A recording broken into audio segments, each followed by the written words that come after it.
আপনারাও কি ব্যথার বিভিন্ন সমস্যার মধ্যে ভুগছেন? শরীরের যে কোনো ধরনের যত পুরনোই ব্যথা হোক না কেন, সেটা আপনার হাঁটুতে, কাঁধে, কোমরে, পায়ের গোড়ালিতে, বাতের, মোচের বা জয়েন্টের।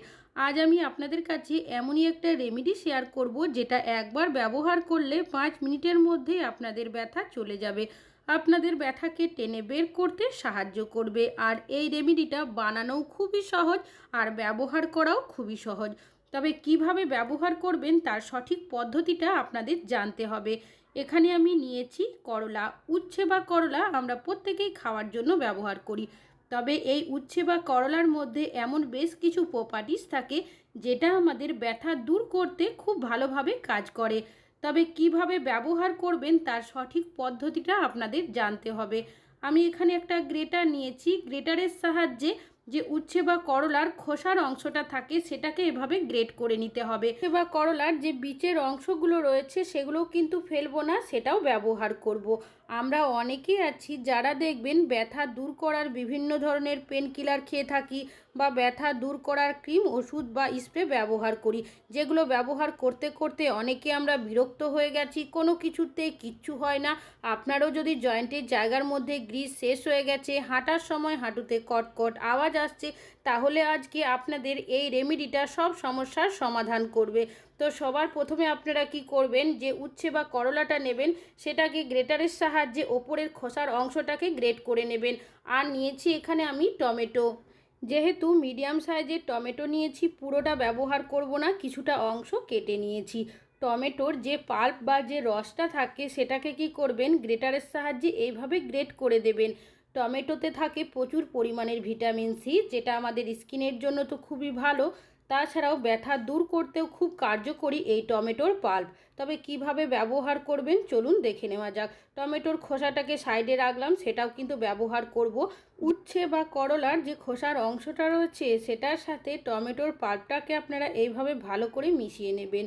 এইভাবে মিশিয়ে নিলে কি হবে, এটা আরও বেশি পাওয়ারফুল হয়ে যাবে। তবে এটাকে কিন্তু এখন ব্যবহার করব না, পরে ব্যবহার করব। অন্যদিকে একটা পাত্র নিয়েছি, এবার এর মধ্যে দিয়ে দিচ্ছি কিছুটা পরিমাণের লবণ। লবণ কি করবে, আমাদের বিষ ব্যথা দূর করতে সাহায্য করবে। অনেক সময় কোথাও যদি চোট লেগে যায় বা হাত পা যদি ফুলে যায়, ফোলা ভাবটাকেও অনেকটাই কম করবে। এখানে নিয়েছি কিছুটা পরিমাণের কাসুরি মেথি, যেটা আমরা রান্নায় ব্যবহার করে থাকি। তবে যদি শীতের সময় আপনারা ব্যবহার করেন, সেক্ষেত্রে যে মেথি শাক পাওয়া যায়, সেটা কিন্তু শুকিয়ে ব্যবহার করতে পারেন, বা অন্যান্য সময় কাসুরি মেথি দিলেই হবে। কাসুরি মেথি কি করবে, অনেকেরই দেখবেন ব্যথার জায়গার মধ্যে গ্রিস শেষ হয়ে যায়, বিশেষ করে হাঁটুতে বা কোমরে, সেই গ্রিস বানাতেও সাহায্য করবে এই কাসুরি মেথি। আর দিয়েছি কিছুটা পরিমাণের হলুদ গুঁড়ো। হলুদ গুঁড়ো ন্যাচারাল পেন কিলারের মতো কাজ করবে। আর নিয়েছি এখানে কিছুটা পরিমাণের মৌরি। মৌরি কি করবে, বাতের ব্যথার মতো কঠিন ব্যথা খুব সহজেই দূর করতে সাহায্য করবে। সব উপকরণগুলো প্রথমে একবার মিশিয়ে নিয়েছি। এবার এর মধ্যে দিয়ে দিচ্ছি কিছুটা পরিমাণের সর্ষের তেল। সর্ষের তেল হাড়কে মজবুত করবে, তাছাড়াও আমাদের গ্রিস বানাতেও সাহায্য করবে। তারপর খুব ভালো করে সব উপকরণগুলো মিশিয়ে নেব। ব্যথার সমস্যা কম বেশি আমাদের অনেকেরই রয়েছে, তবে যে শুধুমাত্র বয়স্কদের ক্ষেত্রেই ব্যথার বিভিন্ন প্রবণতা দেখা দেয় তা কিন্তু নয়। এখন কম বয়সদের ক্ষেত্রেও ব্যথার বিভিন্ন প্রবণতা রয়েছে। অনেক সময় হাতে পায়ে মোচ লেগে যায়, ছোট বাচ্চারা খেলাধুলো করতে গিয়ে পড়ে যায়, সেক্ষেত্রেও ব্যথা হয়ে যায়, জায়গাটা ফুলেও যায়।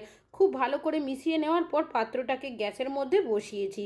গ্যাসের ফ্লেমটাকে একদম লোতে রেখে এটাকে নাড়াচাড়া করে ভালোভাবে ফুটিয়ে নিতে হবে। যখন এইভাবে আপনারা ফোটাতে থাকবেন, দেখবেন এখান থেকে একটা সুন্দর গন্ধ বেরোতে শুরু করবে। আর যখন ধোয়ার মতো সৃষ্টি হবে, তখন আপনারা কি করবেন, যে উচ্ছে বা করলার সাথে যে টমেটোর পাল্পটা আপনারা মিশিয়ে রেখেছিলেন, সেটা এর মধ্যে দিয়ে দেবেন। আর এটা কিন্তু এর আগে ব্যবহার করা যাবে না। তারপর আরও কিছুক্ষণ নাড়াচাড়া করে নেবেন। তারপর গ্যাসটাকে বন্ধ করে পাত্রটাকে নামিয়ে রাখবেন, যাতে করে একটু ঠান্ডা হয়ে যায় মিশ্রণটা। একটা পাত্র নিয়েছি, আগে থেকে যে উচ্ছে বা করলার খোসাটা গ্রেট করে রেখেছিলাম, সেখান থেকে কিছুটা আমি এই বীজের অংশগুলো বের করে নেব।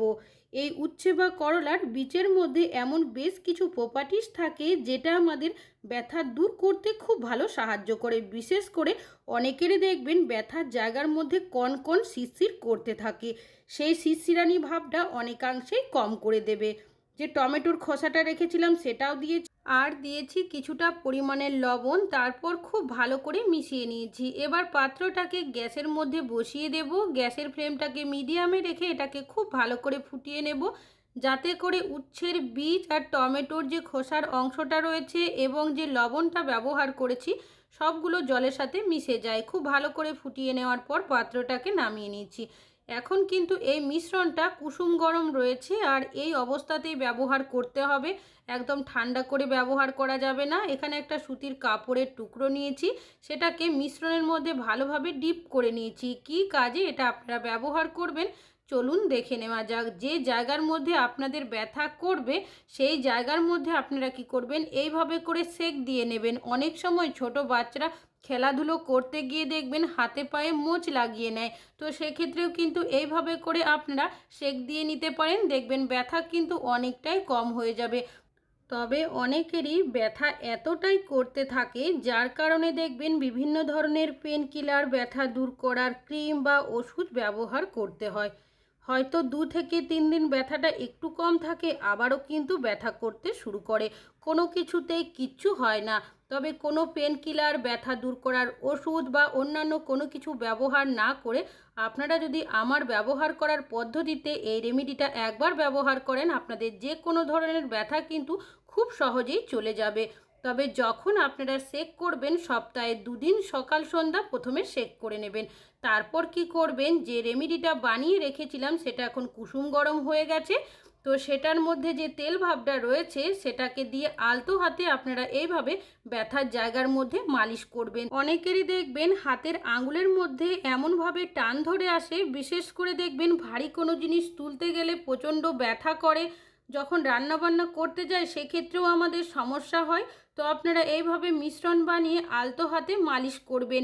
এই রেমেডির মধ্যে এমন বেশ কিছু উপকরণের ব্যবহার করা হয়েছে, বিশেষ করে দেওয়া হয়েছে উচ্ছে বা করলার যে খোসার অংশটা রয়েছে সেটা গ্রেট করে, দেওয়া হয়েছে টমেটোর পাল্প, যেগুলো ব্যথা দূর করতে খুব ভালো কাজ করে।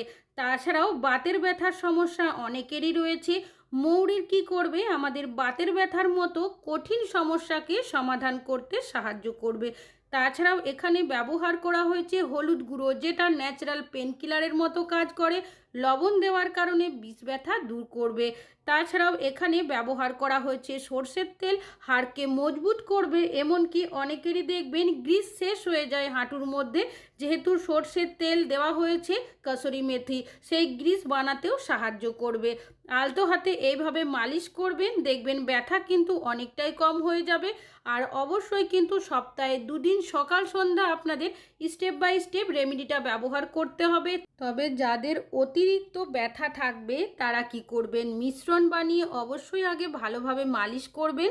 তারপর কি করবেন, যে রেমেডিটা রয়েছে এইভাবে করে আপনারা ব্যথার জায়গার মধ্যে দিয়ে দেবেন। আর এইভাবে করে আপনারা অবশ্যই 30 থেকে 40 মিনিট রাখবেন, যাতে কোনোভাবে ঝরে পড়ে না যায়। এইভাবে একটা কাপড়ের সাহায্যে পেঁচিয়ে দেবেন। তবে ব্যথার জায়গার মধ্যে যে রেমেডি ব্যবহার করেন না কেন, আগে কিন্তু একটা মিশ্রণ বানিয়ে ব্যথার জায়গার মধ্যে সেক দিয়ে নিতে হবে। যখন আপনারা ব্যথার জায়গার মধ্যে সেক দেবেন, ব্যথা কিন্তু এমনিতেই 50% আপনাদের ঠিক হয়ে যাবে। তো 30 থেকে 40 মিনিট রাখার পর কি করবেন, আপনারা যে কাপড়টা বাঁধবেন সেটা দিয়েই জায়গাটা এইভাবে মুছে পরিষ্কার করে নেবেন। আর চাইলে আপনারা এইভাবে রাখতে পারেন, কোনো রকমের সমস্যা নেই। আর যদি মনে হয় জল দিয়ে জায়গাটা ধুয়ে পরিষ্কার করবেন, সেক্ষেত্রে আপনারা কুসুম গরম জল নিয়ে নেবেন, অবশ্যই সামান্য একটু লবণ মিশিয়ে নেবেন। তারপর সেই জলটা দিয়ে আপনারা ব্যথার জায়গাটা এইভাবে করে মুছে পরিষ্কার করে নেবেন।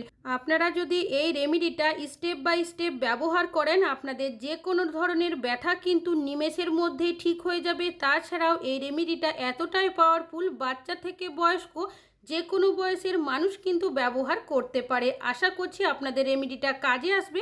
ভালো লাগলে অবশ্যই একটা লাইক করবেন। আজকে এখানে শেষ করছি।